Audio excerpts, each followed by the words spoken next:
जय राम जय जय राम, श्री राम जय राम जय जय राम, श्री राम जय राम जय जय राम, श्री राम जय राम जय जय। आदरणीय श्रोताओं को सप्रेम राम राम कहते हुए आज का राम कथा आपके पास लाया हूँ। बोलिए सियावर रामचंद्र की जय। जनक जी महाराज चित्रकूट के पास जमुना नदी के तीर पर उतरे और उनके दूतों को उनके आने का समाचार देने के लिए श्री रामचंद्र जी के आश्रम को भेजा। तब दूतों ने प्रणाम करके ये जनक जी का सब समाचार वशिष्ठ जी तथा अन्यान्य जितना सभासद थे सभा में ये सब समाचार को बयान करता है। बोलिए सियावर रामचंद्र की जय। ये दूत कहता है जब राजा जनक ने भरत जी का राजा होना, राम जी के बन जाना, ये सब चक्रांत को जब ये सुना तब ये कुछ निश्चय नहीं कर पाए उनको अयोध्या आने का चाहिए या नहीं चाहिए। तब ये सच्ची बात जानने के लिए एक गुप्तचर को भेजा अयोध्या और कहा कि तुम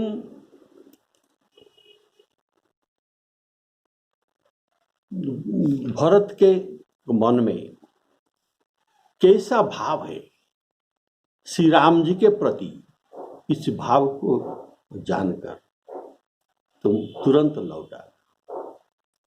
तो ये सब समाचार ये वशिष्ठ जी के आगे तथा सभी सभासद के आगे ये कहते हैं। और तब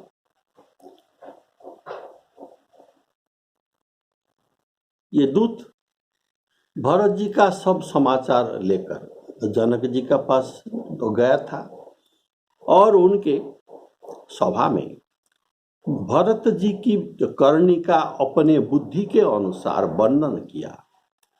उसे सुनकर गुरु कुटुंबी मंत्री और राजा सभी सोच और स्नेह से अत्यंत व्याकुल हो गए। फिर जनक जी ने धीरज धरकर और भरत जी की बड़ाई करके अच्छे योद्धाओं,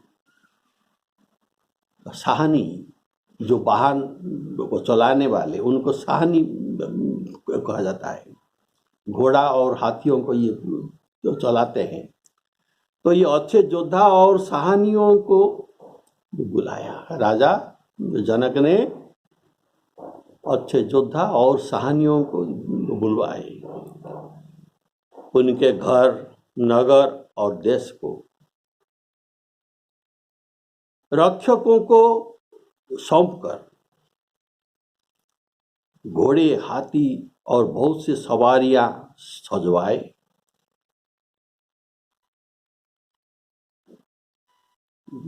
दुघड़िया मुहूर्त, ये मुहूर्त का नाम क्या? दुघड़िया मुहूर्त, ये शोध कर उसी समय जनक जी महाराज चित्रकूट के अभिमुख चल पड़े। ये सब बात दूत चित्रकूट में सभा में वर्णन कर रहे हैं।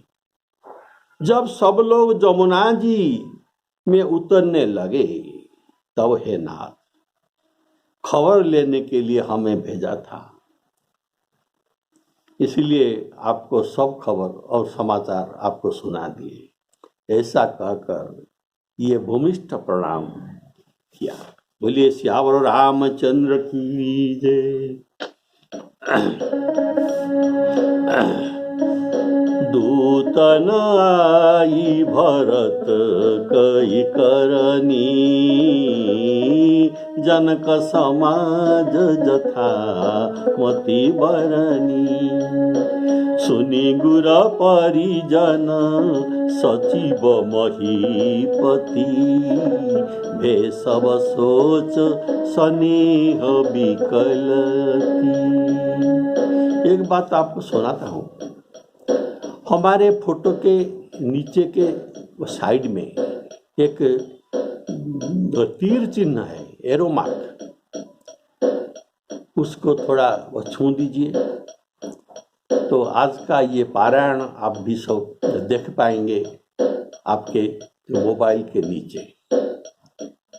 और अगर आप चाहते तो मेरे साथ भी रामायण पारायण करके पुण्य अर्जन कर सकते हैं। आप तो ये सुनते हैं, ये तो ये पुण्य हो रहा है, लेकिन और भी आपके मन लग सकता है जब अगर आप उसको मेरे साथ प्रेम से पढ़ेंगे तो। बोलिए सियावर रामचंद्र की। इसलिए मेरे फोटो के नीचे के साइड में एक तीर चिन्ह, ऐसा चिन्ह तो कोण चिन्ह है, उसको छू दीजिए। बोलिए सियावर रामचंद्र की जय।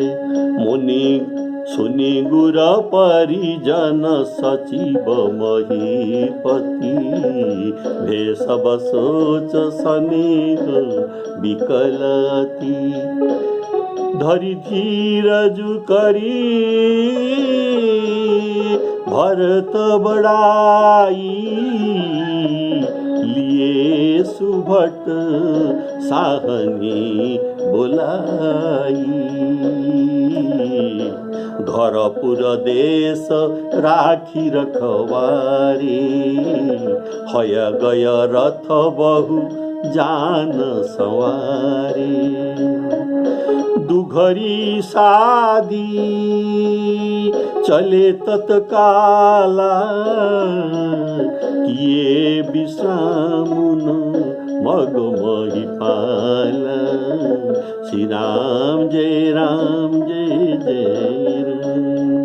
भोर ही आज नहाई प्रयागा, चले जमुना उतरत सब लोगा। खबरी ले न हम पठये नाथा, तीन कही असमही नाये माथा। श्री राम जय जय राम। दुघरी साधी चले तत्काला। इस चौपाई के अर्धाली को आपको थोड़ा समझाता हूँ, क्या है इसमें। दुघरी साधी अर्थात रात और दिन मिलकर 30 घड़ी होता है। ये एक समय का हिसाब है। घड़ी, पल, मुहूर्त, ये सब एक समय का हिसाब है, यूनिट है। तो दिन और रात मिलकर जब 30 घड़ी है, जैसे हमारे दिन और रात मिलकर हम जो जानते हैं 24 घंटा होता है, ऐसे घड़ी के हिसाब से दिन और रात मिलकर 30 घड़ी होता है। और एक घड़ी 48 मिनट होता है। तो दो घड़ी को मिलाकर अर्थात 48 जोग 48 96 वो 96 मिनट को लेकर एक मुहूर्त बनाया जाता है। इसका कहते हैं 96 मिनट को एक मुहूर्त बनता है। तो रौद्र मुहूर्त में रौद्र कार्य, मैत्री मुहूर्त में स्नान और दान कार्य, रावण मुहूर्त में वैर साधन और विभीषण मुहूर्त में शुभ कार्य करना चाहिए, भार्गव मुहूर्त में स्त्री सेवन करना चाहिए और सावित्री मुहूर्त में सुविद्या पठन करना चाहिए इत्यादि शुभ कर्मदायक। इस मुहूर्त में यही कार्य करने से शुभदायक और शुभ फल होता है। अर्थात राजा दुघड़ी साधी अर्थात शुभ मुहूर्त निकालकर चित्रकूट अभिमुखे प्रस्थान किए। तीन कही असमही नायेउ माथा, अर्थात दूत तो पहले वशिष्ठ जी को और सभी को प्रणाम किया था, फिर अभी उनके ये समाचार कहने के बाद, ये कार्य संपन्न होने के बाद फिर उन्होंने प्रणाम किया। पहले तो किया था तो फिर उन्होंने तो क्यों किया, इसका कारण है। अर्थात बड़ों के और गुरुजन के साथ वार्तालाप करने से पहले उनको प्रणाम करना चाहिए और अंत में भी प्रणाम करना चाहिए। यह शिष्टाचार है, ये रामायण हमको सिखाते हैं। बड़ों के साथ पहले नमस्कार करना चाहिए और अंत में भी नमस्कार करना चाहिए। बोलिए श्यावर रामचंद्र की जय। मुनिश्रेष्ठ वशिष्ठ जी ने कोई 6-7 भीलों को साथ देकर दूत के साथ विदा किया। 1-2 भीलों तो न देकर ये 6-7 भीलों तो क्यों दिए, इसका कारण है जनक जी के सम्मानार्थ, इनके सम्मान के लिए 6-7 भीलों को साथ में दिए। जनक जी का आगमन सुनकर अयोध्या का सारे समाज हर्षित हो गए। श्री राम जी में बड़ा संकोच हो गया और देवराज इंद्र तो विशेष रूप से सोच के बस हो गए। ऐसा प्रभाव पड़ा।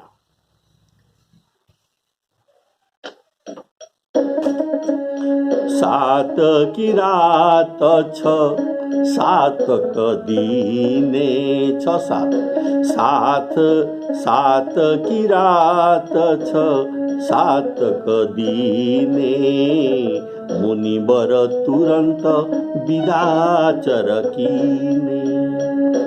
सुनत जनक आगमन सबु सुनत जनक आगमन सबु हर सेउ अवध समाजु। रघुनंदन ही सोच बड़ रघुनंदन ही सकोच बड़ सोच विबस सुरराजु। सुरराज इंद्र को सोच हो गया। बोलिए श्यावर रामचंद्र की जय। जनक जी ये तो कैकेयी जी का संबंधी होते हैं। जनक जी संबंधी आने का समाचार सुनकर ये कुटिल कैकेयी मन ही मन पश्चाताप से गली जा रहे थे और लज्जित हो रहे थे। लेकिन मन की बात किसको कहे, किसको दोष दे, ये था तो कैकेयी का मन की बात। और जितना सब नरनारी वहां पर थे उनके मन में ऐसा विचार करके वो प्रसन्न हो रहे हैं। यह अच्छा हुआ, जनक जी का आना यहाँ अच्छा हुआ। इनके आने से हम और कुछ 4-5 दिन यहाँ रह सकते हैं। इस प्रकार वह दिन भी बीत गया। तब दूसरे दिन प्रातः काल सब कोई स्नान करने लगे। स्नान करके सब नर नारी अपने पूजा पाठ करना है, तो ये क्या करने लगे? गणेश जी, गौरी जी, महादेव जी और सूर्य भगवान और विष्णु लक्ष्मीपति विष्णु, ये 5 देवता के वंदन करके दोनों हाथ जोड़कर और आंचल पसार कर ये देवताओं को विनती करते हैं। विनती करके क्या मांगते हैं? इनकी मांगना ध्यान देकर सुनिए। ये मांगते हैं कि राम जी राजा हो और जानकी रानी हो और हमारे अयोध्या में ये राजा रानी हो। बोलिए सियावर रामचंद्र की जय।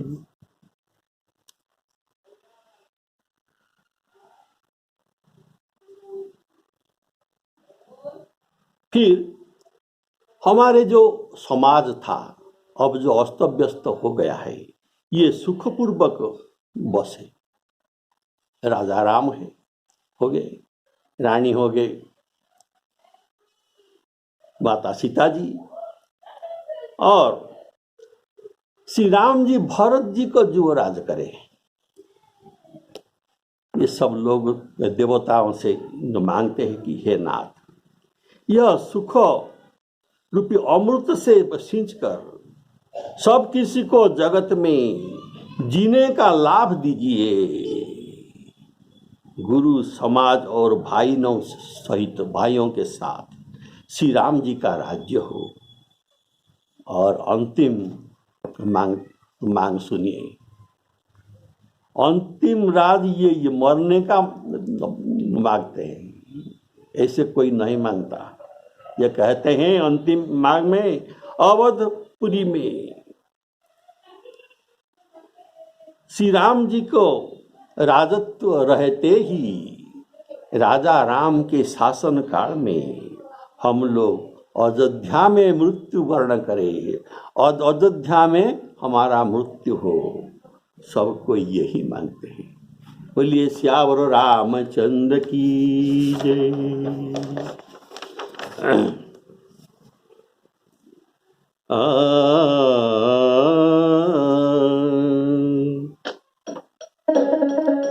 करिम जन पूजहि नर नारी, करिम जन मज्जन स्नान पूजहि नर नारी। गणपति गौरी त्रिपुरारी शिव तमारी। तम अर्थात अंधकार के शत्रु सूर्य। गणप गौरी त्रिपुरारी तमारी। बोलिए सियावर रामचंद्र की जय। गरई गलानी कुटिल कैके, गरई गलानी कुटिल कैके। काही कहे केही दोष न देई, असमन आनी मुदित नर नारी। भयउ बहोरी रहब दिनचारी। करिम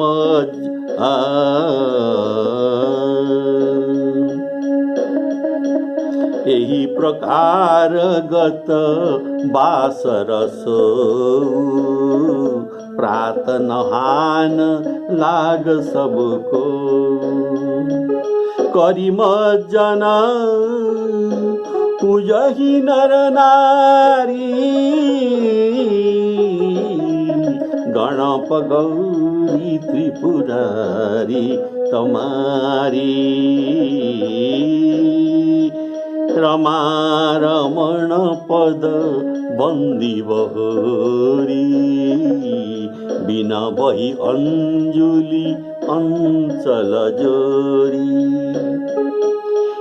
राजा राम जानकी रानी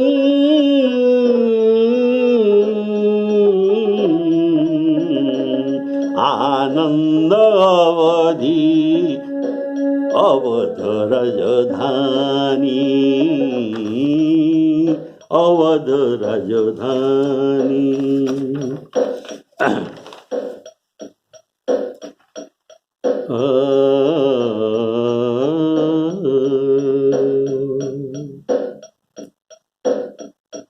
श्री राम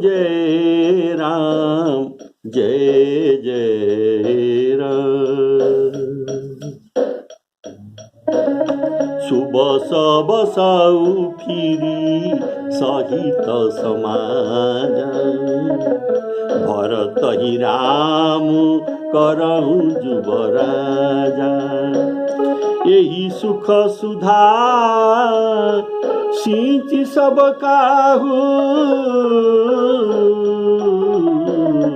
देव देहु जग जीवन लागू गुरु समाज भाई न सहित राम राजपुर हो अक्षत राम राजा अवध अक्षत राम राजा अवध मरिय मांग सबको मरिय मांग सबको। श्री राम जय जय राम।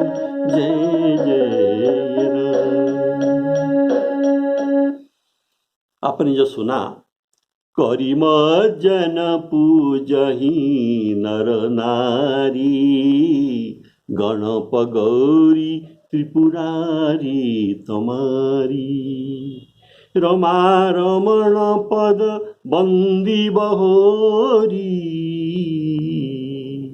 इसका भाव है अर्थात यहाँ प्रमाण मिलता है कि अयोध्यावासी पंच देवता के पूजक थे। इन पंच देवता गणेश जी, नारायण, शिव, पार्वती और सूर्य देवता, ये पंच देवता। ये पांचों में भेदाभेद नहीं है, कोई बड़ा छोट नहीं है, ऐसा कहा गया है। गणी अर्थात गणेश जी गणे नारायण रुद्रे अंबिके भास्करे तथा भिन्ना भिन्न न कर्तव्यं पंचदेव नमस्तुते पंचदेव नमस्तुते। ये अयोध्यावासी और नर नारी ये पंच देवताओं के पूजन करके ये मांगते हैं राम राजा, जानकी रानी और अयोध्यापुरी के कामना करते हैं, अर्थात सीताराम जी के भक्ति के कामना करते हैं। गोस्वामी जी कहते हैं ऐसा सबके हृदय में होना चाहिए। कान का सार्थक राम कथा सुनने में और मुख का सार्थक राम नाम जपने से और हृदय में राम जी का ध्यान करना चाहिए। बुद्धि में, गति में, रति में राम ही होना चाहिए। बोलिए सियावर रामचंद्र की जय। यही है जीवन का फल है। हम जो जन्म लिए हैं हमारे जीवन का फल इसी से ही मिल सकता है।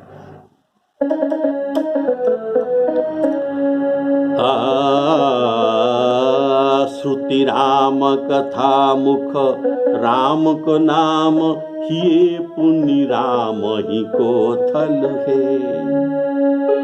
श्रुति राम कथा मुख राम को नाम, हिये हृदय में, हिये पुनि राम ही को थल है।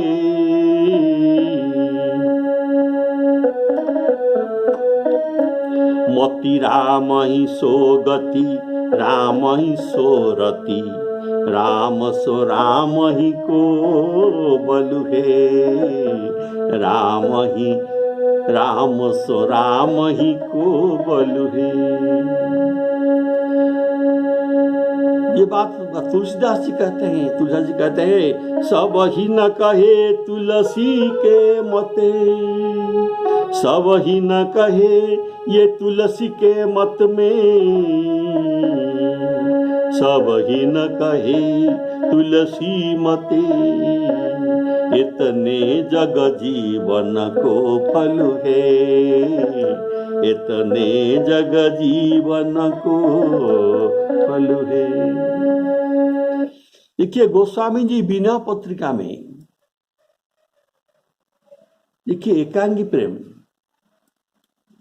एकनिष्ठ भक्ति जो कहते हैं, किसका इष्ट है राम, किसका है दुर्गा, किसका है शिव, किसका है कृष्ण, तो इनको ही भजना चाहिए। तो सूर्य देवता को, शिव जी को और दुर्गा जी को क्यों भजना चाहिए? इसलिए कहा गया ये सब कोई भिन्न नहीं है, ये सब अभेद है। और भी आप भी सोचेंगे ये सब राम जी के परिवार है, इसीलिए ये सबको सपरिवार सांगोपांगा है, सबको पूजना चाहिए। इसीलिए कोई राम भक्त है तो सूर्य को उपासना भी करना चाहिए, शिव जी के उपासना करना चाहिए, दुर्गा जी को भी उपासना करना चाहिए, लेकिन प्रधान इष्ट श्री रामचंद्र जी ही उनका इष्ट है। और अंत में इन सबको पूजा करके क्या मांगना चाहिए? आप तो उनके सपरिवार लोग हैं और उनके पास रहते हैं, हमारे लिए कुछ रिकमेंडेशन उनको तो करा दो, जिससे हमको राम भक्ति प्राप्ति हो। बोलिए श्यावर रामचंद्र की ये। उनसे ऐसा ही मांगना चाहिए, कोई धन संतान मांगना नहीं चाहिए। तो ऐसे गोस्वामी जी बिना पत्रिका में हनुमान जी, सरस्वती, गणेश जी, शिव जी, गुरु पिता माता सभी को ये वंदन करते हैं, लेकिन सबसे वर मांगते हैं मुझे राम भक्ति दीजिए। बोलिए श्यावर रामचंद्र की। तो आप ये भजन गोस्वामी जी के थोड़ा सुन लीजिए। मंगल मूर्ति मारुत नंदन, सकल मंगल मूल निकंदन, मंगल मूर्ति मारुत नंदन, पवन तनय संतन हितकारी, हृदय विराजत अवध बिहारी, मंगल मूर्ति मारुत नंदन, मातु पिता गुरु गणपति शारद, शिव समेत शंभु सुख शारद,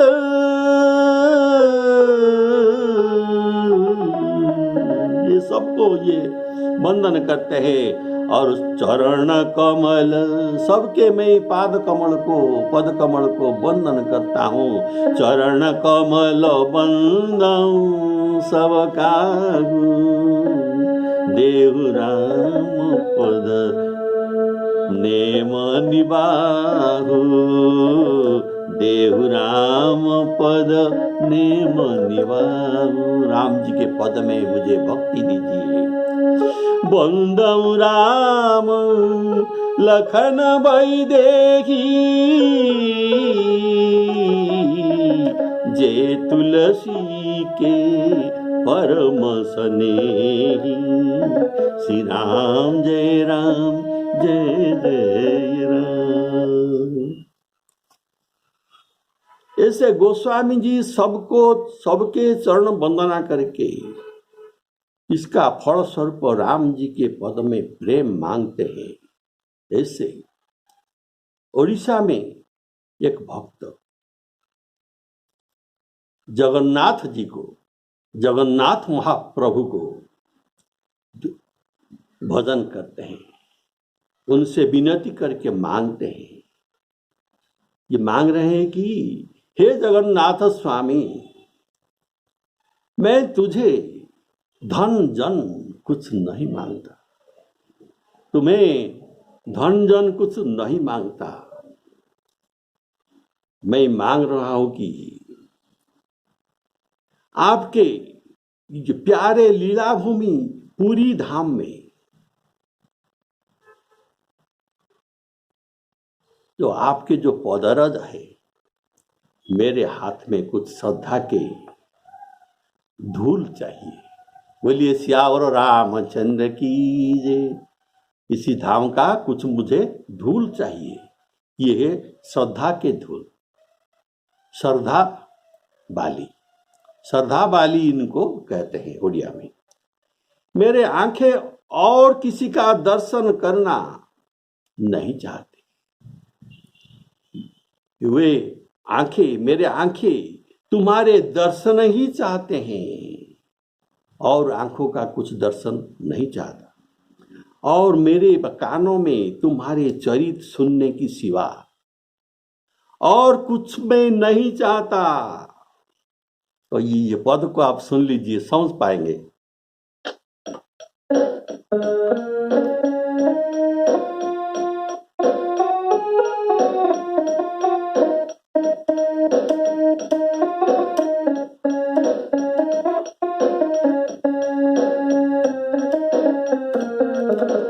जगन्नाथ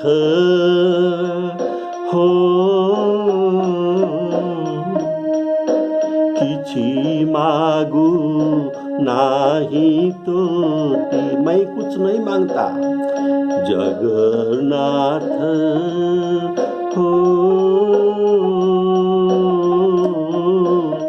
किछि मागू नाही तोते, धन मागू नाही जन मागू नहीं। मैं धन जन कुछ नहीं मांगता। धन मागू नहीं जन मागू नहीं, मागुछि सरधा बालिरु हाती। जगन्नाथ हो किछि मागू नाही तोते।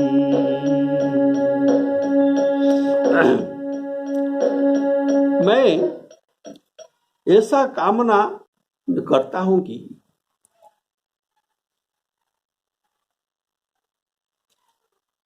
मेरे हाथ की उंगलियां सदा आपके प्यारे नाम राम, बनमाली, हरे कृष्ण ये सदा जपा करते रहे। ऐसे मेरे दो चरण आपके तीर्थों को सदा दौड़ता रहे। बोलिए सियावर रामचंद्र की।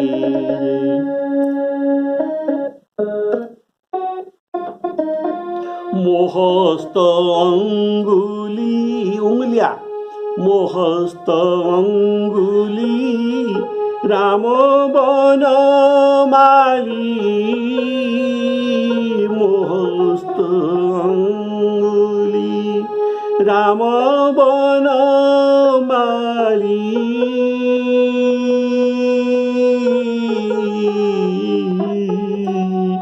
हरे कृष्ण जपु थाऊ, जपता रहे, जपु थाऊ।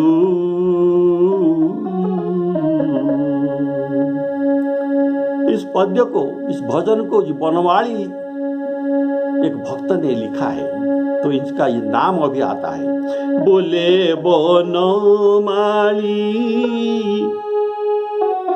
बोले बनमाली मो बेनी चरण, बेनी चरण दोनों पाद, दोनों चरण, दोनों पाद।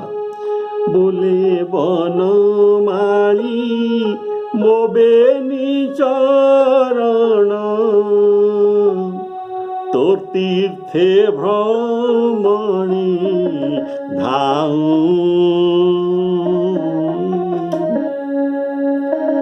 जगन्नाथ हो किछि मागु नाही तोते, धन मागु नाही, जन मागु नाही, मागुछि सरधा बालिरु हाते।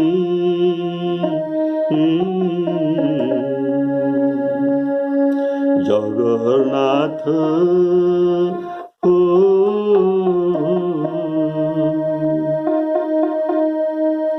किछि मागु नाही तोते। फिर लोग, अयोध्या के लोग पंच देवताओं को पूजा करके ही मांगते हैं। बोलिए सियावर रामचंद्र की जय।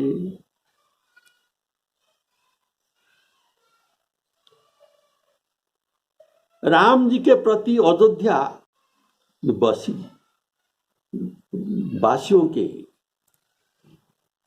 राम जी के प्रति अयोध्या वासियों के ऐसा अनोखा प्रेम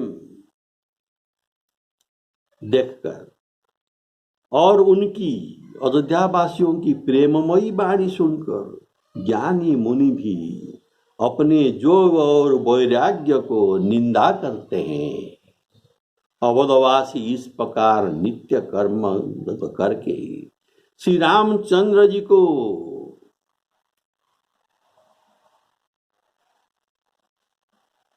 पुलकित शरीर में प्रणाम करते हैं।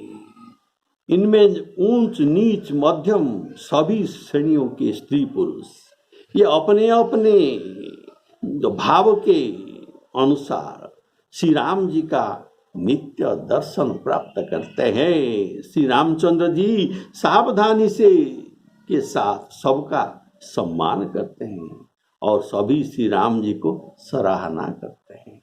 बोलिए सियावर रामचंद्र की जय। श्री सीतारामार्पणमस्तु।